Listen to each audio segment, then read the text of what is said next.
aujourd'hui, on revient vers vous avec un animateur de radio, un producteur de télé, un homme qui a tout fait ou presque dans l'audiovisuel et qui est connu en entretien pour déstabiliser, en tout cas pas les candidats, mais peut-être ses invités. Il va nous parler de cette technique de déstabilisation et puis du recrutement. Avec lui, en général, on est avec Marc-Olivier Fogiel. Bonjour. J'avais été postulé à Canal+ à l'époque pour travailler aux côtés de Michel Denisot et pour finalement produire son émission. Et ce qui a finalement fité, ce qui a finalement marché, c'était le contre-emploi. C'était d'être absolument à l'inverse de ce qu'il recherchait. Et je l'ai compris, je l'ai surjoué, et c'est ce qui a intéressé.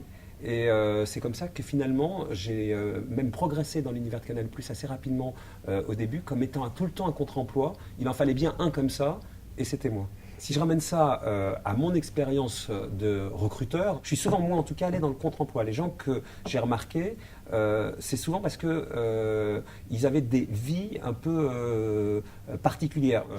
Un type qui a bossé avec moi, qui était Alexis Trégaro, qui bosse aujourd'hui avec Ardisson, qui a fait un peu d'antenne, etc. Ce qui m'avait marqué dans son CV, c'est à l'époque, il était jeune journaliste chez Capa, mais en voyant son CV, ce qui a fait que je me suis intéressé à lui, c'est qu'il avait été garçon de cirque. Moi, j'ai toujours tilté sur le contre-emploi, sur les choses un peu particulières, contre-emploi ou l'autre, la cassure, la rupture. Il y a les questions très intelligentes de culture générale, de ceci, de cela. Moi, j'aime bien, dans ces entretiens-là, poser la question qui déstabilise, mais à midi, c'est vous qui vous êtes préparé à déjeuner. Enfin, le petit truc, la façon de ne pas être déstabilisé dans la question, rebondir, vous renvoyer le truc, etc. C'est pas simplement que l'autre reste sur ses deux pieds qui est intéressant, c'est la façon dont il ne rentre pas forcément dans le jeu que vous essayez d'instaurer, et c'est aussi un critère de recrutement, je trouve. Je ne suis pas très doué pour les assistantes, c'est peut-être d'ailleurs le seul endroit où dans les gens que j'ai pu recruter, où je me suis souvent planté parce que il y a une forme d'intimité avec l'assistante. Moi, je ne suis pas très à l'aise avec l'intimité, le vouvoiement, le tutoiement, etc. Donc bref, s'il y a un poste que je ne sais pas bien recruter, c'est les assistantes. Je suis au mauvais endroit dans la relation qu'il faut avoir avec ce type de collaborateur. Comme je ne suis pas doué, j'ai fait confiance ici à la DRH d'Europe, et moi, quelqu'un avec qui je m'entends très bien, qui c'est une femme qui s'appelle Marie Mottet, et je lui ai dit, je me suis tellement trompé dans ma vie d'assistant, recrutez-la moi, quoi. Et depuis que je suis à Europe, c'est elle qui m'a recruté mes assistantes, et ça s'est toujours très bien passé. C'est vrai que dans mon parcours professionnel, où finalement j'ai dû recruter, avec toutes les émissions, etc., disons, une bonne centaine de collaborateurs.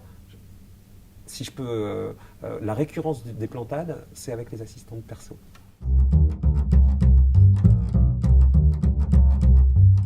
Le détail qui tue, c'est quand il n'y a pas de détail, en fait. Quand il n'y a pas de détail qui permet de s'accrocher à quelque chose. Il y avait des tas d'étudiants, justement de Sciences Po, hyper brillants, pour certains beaucoup plus intelligents que certains qu'on a pu recruter, qui avaient un background beaucoup plus lourd, mais alors ils étaient exactement fidèles à ce qu'on imaginait d'eux, sans aucune aspérité. Et ça, c'est le détail qui tue quand il n'y en a pas, quoi, en fait.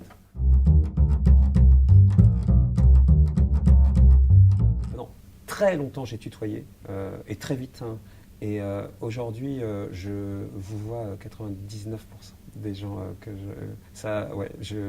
j'ai modifié ça, quoi. J'ai tutoyé 90% de mes assistantes jusqu'à là, j'en ai eu beaucoup. Et depuis que je suis à Europe, je les vous vois au quotidien et je ne veux pas franchir la barre du tutoiement. La valeur argent est importante dans la vie professionnelle. C'est un symbole fort.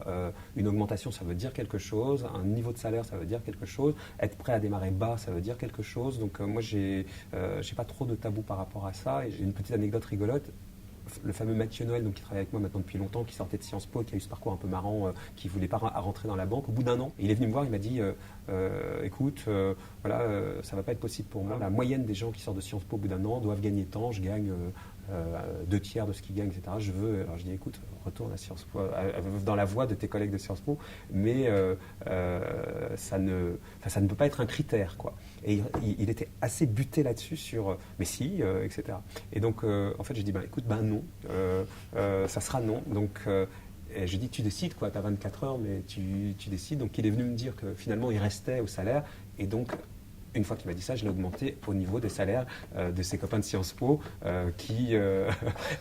pour qu'il puisse vivre à Paris normalement. Mais je ne voulais pas que ce soit le critère de décision pour lui de rester dans l'univers des médias. Il fallait, voilà, s'il avait fait ce choix-là, il fallait en assumer toutes les conséquences. C'est une fois qu'il m'a dit qu'il acceptait les critères qui étaient ceux de la télévision que j'ai complété les critères qui étaient ceux de Sciences Po, quoi.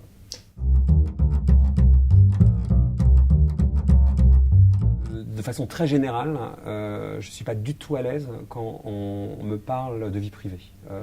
Mais pas que dans l'univers du couple, dans l'univers de l'intime. Dès qu'on me parle d'intimité, ce que je peux d'ailleurs en entretien, pas face à une caméra, sauf quand l'invité lui-même met en scène sa vie privée. Mais autrement, je ne franchis pas les barrières de la vie privée. Mais en revanche, dans l'entretien d'embauche, je peux m'intéresser à la vie privée des gens, essayer de voir quelle est leur... Moi, dès qu'on franchit le porte, mais pas juste de la chambre de mon lit pour être clair, mais aussi de ma chambre à coucher, mais dès qu'on rentre dans ma sphère de l'intimité, dans un questionnement, je suis hyper déstabilisé.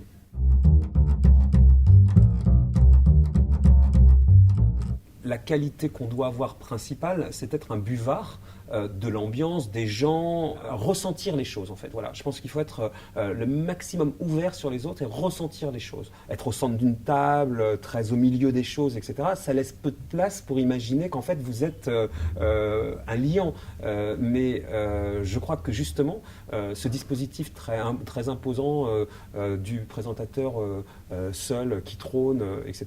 Il faut justement...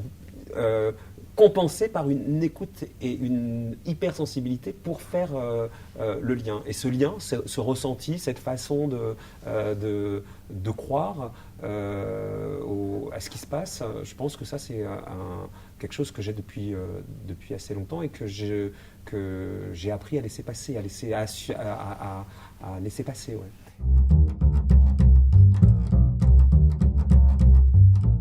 Je pense que je n'ai pas d'a priori. J'aimerais être nourri de plus d'expérience. Voilà.